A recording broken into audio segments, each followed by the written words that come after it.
السلام عليكم ورحمة الله وبركاته. الحمد لله رب العالمين، وبه نستعين على أمور الدنيا والدين، والصلاة والسلام على خير الأنبياء وإمام المرسلين نبينا محمد صلى الله عليه وعلى آله وأصحابه أجمعين والتابعين لهم بإحسان إلى يوم الدين، وبعد. Tunamshukuru Allah subhanahu wa ta'ala ambaye kwa fadhila zake anatujalia tena kukutana muda huu wa darsa usiku wa 15 baada ya kuikamilisha siku ya 14 ya mfungo mtukufu wa mwezi wa Ramadhani, tukiwa tunaisubiri tarawehe ya 15 muda huu. Tunamwomba Allah atupokelee mema tuliyotenda siku ya leo na atusamehe kwa yale maovu tuliyoteleza kwa kujua au kutokujua. Tunaendelea na dondoo za hadithi, nukta au faida zinazopatikana kwenye hadithi ya sahaba anayeitwa Salama ibn Sakhr al-Bayadhi. Tulistopu pahala kwamba saumu ya mtu aliyekula au kunywa au kukutana kimwili kwa kusahau au kimakosa, saumu hii hailipwi kwa kuwa haijavunjika, na kwamba huu ni mtazamo wa salafu salih na khalaful umma katika wanawachuoni waliokuja baada ya salafu. Tunaendelea na kauli kwamba wa amma al-kuhlu wal haqnu wa ma yaqturu min al-ihlil, ama wanja,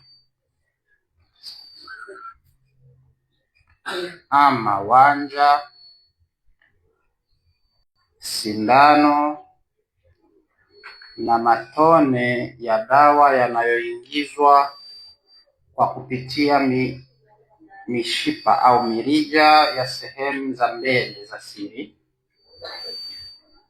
wa mudawatul ma'muma, na tiba inayopatikana kwenye jeraha au inayowekwa kwenye jeraha la kichwa, hata kama mtu atakuwa amepasuka kichwani mpaka kufikia ubongo. Waljaifa, na upasuaji wa tumbo mpaka ikapelekea dawa kufika tumboni. Fahadha, vitu hivi mimma tanazaa fihi ahlul ilmi, vitu hivi ni miongoni mwa vitu ambavyo wanawachuoni wamezozana kwavyo. Faminhum, wapo miongoni mwa wanawachuoni, man lam yufattir bi shay'in min dhalik, wapo ambao hawakumfuturisha mtu, hawakusema kwamba amefungua mtu kwa chochote miongoni mwa hivi tulivyovitaja. Wa minhum man fattara bil jami', na wapo miongoni mwao ambao wamemhukumu mtu kwamba atakuwa amefungua kwa vyote hivi vilivyotajwa. Yani kama tulivyosoma chini hapa, Mtume aliposema kithirisha katika kupandisha maji puani isipokuwa ukiwa umefunga, ikaonesha kwamba maji yanaweza yakapita kwa njia ya pua yakashuka mpaka mtu akayahisi kooni, yakateremka tumboni, atakuwa mtu hapa amefungua. Kwa hiyo wakaona hata mtu akitumia njia nyingine kama jicho au sikio, kitu kile kikaingia mpaka ladha ya kitu ikasikika kooni, ikawa yenye kuteremka, hapa pia mtu atakuwa amefungua. Yani mathalan umefunga ukatia dawa ya macho, sijui kama kuna mishipa ya macho ambayo inashusha mpaka kwenye koo, au unaumwa sikio na umefunga ukatia dawa sikioni ikashuka mpaka ukaisikia kooni, au unaumwa ukenda hospitali ukadungwa sindano, tena sindano tu hepna, kwa maana ya sindano tu mahdha, si sindano ya lishe kama glukozi, ukadungwa sindano. Wapo wanawachuoni wanaona umefungua, umetibiwa jeraha, dawa inafika mpaka kwenye ubongo, jeraha la kichwa. Wapo wanawachuoni wanaonelea kwamba umefungua kwa ajili hiyo, au umeumia tumboni au umepasuliwa operation, matibabu yanaendelea mpaka dawa zinafika tumboni. Wapo wanaona umefungua na wapo wanaosema haufungui. Wal adhharu annahu la yuftiru bi shay'in min dhalik, kilichokuwa cha dhahiri ni kwamba hakuna mtu kufungua kwa chochote katika vitu hivi. Hakuna anayekula kupitia jicho au anayekula kupitia sikio au kunywa. Kwa hivyo haiwezekani yaingie maji au dawa sikioni au machoni iambiwe kwamba umekunywa au umekula. Haiwezekani, ndio wanachomaanisha hivyo. Wal adhharu annahu la yuftiru bi shay'in min dhalika, kilicho cha dhahiri ni kwamba aliyefunga huwa hafungui kwa chochote miongoni mwa hivyo. Fa inna siyama min dini almuslimina alladhi yahtaju ila ma'rifatihi alkhas wal 'am, saumu katika dini ya Waislamu, saumu funga ni katika dini ya Waislamu kama ibada, ni katika ibada iliyopo ndani ya dini hii ya Kiislamu inayowahusu Waislamu, ambayo ni lazima sheria azifahamu na kuzijua mtu wa kawaida na mtu maalumu, kwa maana ya mtu msomi. Ndio maana vifunguzi ni vitu vinavyofahamika na kutambulika. Hakuna kitu ambacho kinakuwa ni kifunguzi halafu kiwe ni siri, hana anayekijua isipokuwa ni yule msomi aliyebobea. Na kuna pahala napo unafika unawakuta watu hawaendaji kwenye maduka ya vipodozi mwezi wa Ramadhani au mchana wa Ramadhani. Kwa nini? Kwa sababu walishaambiwa kwamba hata harufu ya perfume inafunguza. Kwa hivyo hawajipulizii wao manukato, wala hawaingii kwenye maduka ya vipodozi, kwa sababu ukiingia pale utaonyeshwa utaambia nusa hii inanukia vizuri, kwamba ile kunusa harufu ya perfume ile ukaivuta kunafunguza. Wapo watu wanauelewa huu, wakastaajabu kwamba kina mama na wenyewe hupika futari na zinanukia, zina iliki, zina karafuu, zina nini. Kumbe hawa mama wao hawana swaumu, kwa sababu harufu ya futari karibia yote huwaishia wao kabla ya muda wa kufuturu. Hivyo vitu haviwezi kwenda hivyo. Ingekuwa ni shida sana kufunga kama hivi, navyo vingekuwa ni vifunguzi. Hivyo vifunguzi vinajulikana, hukumu za funga aghlabu ziko wazi, zinatambulika na zinaeleweka.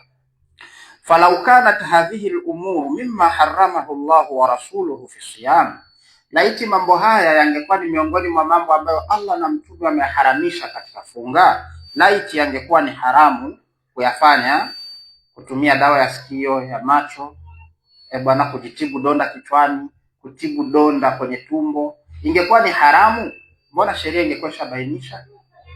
Ingekuwa ni haramu, wa yusidu sawma, na inaharibu funga, wa yasudu sawmu biha, na saumu inaharibika kwa vitu hivi, ingekuwa hivyo, lakana hadha mimma yajibu bayanuhu ala rasul sallallahu alayhi wasallam, ingekuwa vitu hivi ni lazima, ingekuwa ni katika vitu ambavyo ni lazima mtume avibainishe sallallahu alayhi wasallam.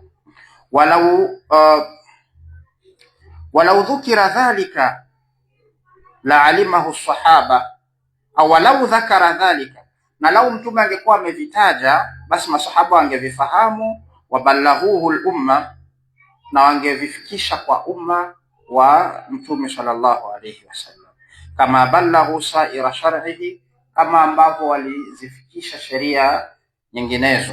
Tumejua mpaka vitu ambavyo vinafanyika ndani tumevijua. Tumejua mpaka mtume alivyokuwa akioga alikuwa anaoga hivi, na ni vitu vinafanyika, wenyewe wanaita upenuni, vitu vya siri, sio vya upenuni, sio vya dhahiri, vitu vya siri ambavyo ni vya ufichoni hivyo. Bafuni yuko peke yake au yeye na mkewe, lakini alivyooga tunakuja kujua leo katika vitabu vya fiqh.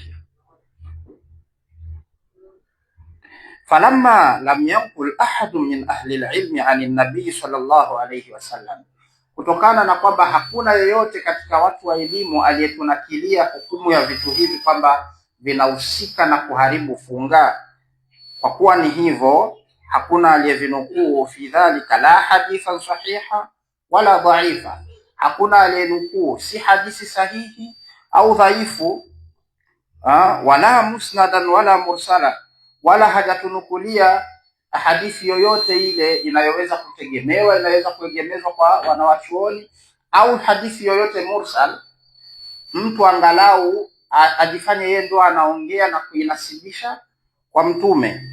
Hakuna aliyetunukulia hivyo.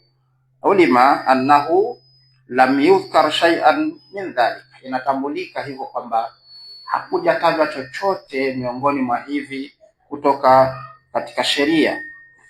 والحديث المروي من الكحل أو في الكحل، والحديث المروي في الكحل ضعيف. Hadithi iliyotajwa ikizungumzia masala ya wanja kwa waliyefunga, hadithi hiyo ni dhaifu, na hadithi dhaifu haitumiki katika sheria. Walladhina qalu, na wale walosema inna hadhihi al-umura tuftiru lam yakun ma'ahum hujja illa al-qiyas, waliothubutu kusema kwamba vitu hivi vinafunguza hawana hoja yoyote, hawana dalili inayofaa kutegemewa isipokuwa kiasi, ukisia. Na kiasi, ili ukisie, ni lazima ulikisie jambo kwenye jambo mfano wake, jambo hili unalokisia iko liwe lina dalili au ijma'i ya wanawachuoni. Yani kiasi katika usul ni kukisia kitu kwenye kitu mfano wake, ambapo vitu hivi vina ila ilo fanana. Kinachokisiwa almaqisu alaihi kina hoja, kina dalili ya kisheria. Yani lishtiraki alwaqi'ataini fi illati alhukm.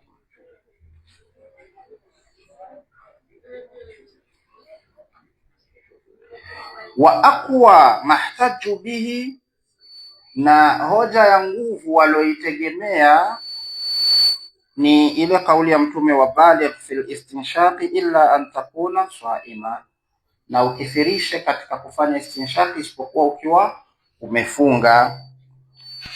Wa huwa qiyasun dhaif, kiasi hapa katika jambo hili ni dhaifu.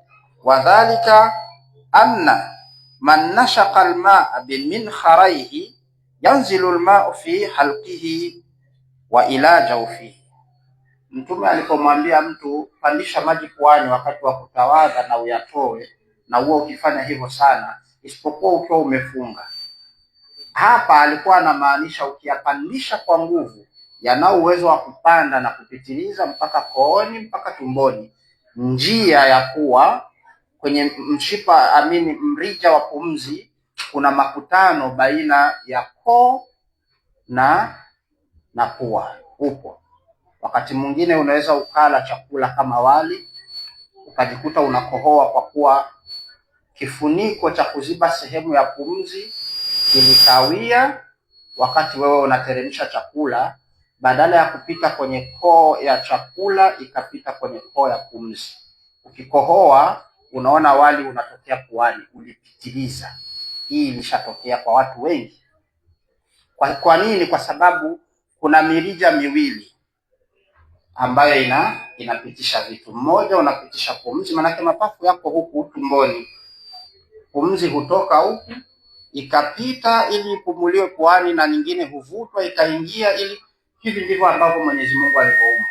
Ukimeza kitu, akili huiambia koo kwamba kuna kitu kinakuja, pakapita kifuniko kufunika sehemu ya pumzi, chakula kikashuka kwenye mrija wa chakula. Unapomeza ghafla, kama anayekula mtu anakula kama anakimbizwa, ukimeza ghafla kabla akili haijaambia koo kwamba kuna kitu kinakuja, njia inakuwa wazi, badala ya kupitia kwenye sehemu ya chakula inapita kwenye sehemu ya pumzi. Kwa kuwa si pahala pake, ndio unakohoa kimenipalia, alafu kinapanda kinatokea puani. Sasa kwenye pua ni hivyo. Kwenye sikio hatuna sisi ujuzi huo kwamba na sikio nalo lina maunganiko mpaka kwenye koo. Sijui sayansi ipo, labda mtatuambia nyinyi mmesoma kwamba kuna mrija uko kwenye sikio moja kwa moja mpaka kooni, kiasi kwamba ukidondosha hapa inafikia kooni. Na kwenye jicho hivyo hivyo, ukidondosha dawa kwenye jicho inafika kooni. Kama ushawahi kuumwa jicho ukatia dawa ukaisikia ladha yake kwenye koo, unaweza kuwa ni mtu wa kipekee wa kwanza, atatuambia experience hii. Hivyo vitu vinavyoingia kwenye macho na kwenye masikio havifunguzi kwa sababu havina mahusiano au mawasiliano na koo na tumbo. Okay. Anasema fahasala lahu bidhalika ma yahsulu lisharibi bi fami, kupitia kuwa kinapatikana kile ambacho kinaweza kikapatikana kwa mtu kunywa kwa mdomo. Yaani maji yanaweza yakaingia puani yakafika mpaka kooni, kama ambavyo unaweza ukayanywa kinywani yakafika mpaka kooni. Wayataghadha badanuhu min dhalika alma, na mwili unakuwa unahesabika kwamba umekunywa au umeingiza lishe kupitia maji hayo. Wayazulu al-atash, na hata kiu kinaweza kikaondoka. Taban, nyinyi muone mtu akiwa hospitalini, hamuoni wakati mwingine sonde inapoingizwa? Kawaida sonde huwa inaingizwa wapi kama sio kinywani? Njia nyingine ya kuingiza sonde ni wapi? Mishipa, mirija, kunaweza kukaingizwa vibomba vya kuingiza chakula au pumzi kwenye tundu za pua, hasa watu ambao wana kansa, kama kansa ambazo zimeathiri koo, inaweza ikaingizwa puani akawa anapumua na tundu lingine likaingiza chakula, na akaishi mtu kwenye koma siku 5, wiki, hata mwezi. Mbona zisiingizwe sikioni? Mbona zisiingizwe kwenye macho? Kwa sababu hakuna mawasiliano hapa na huku kwenye hili eneo.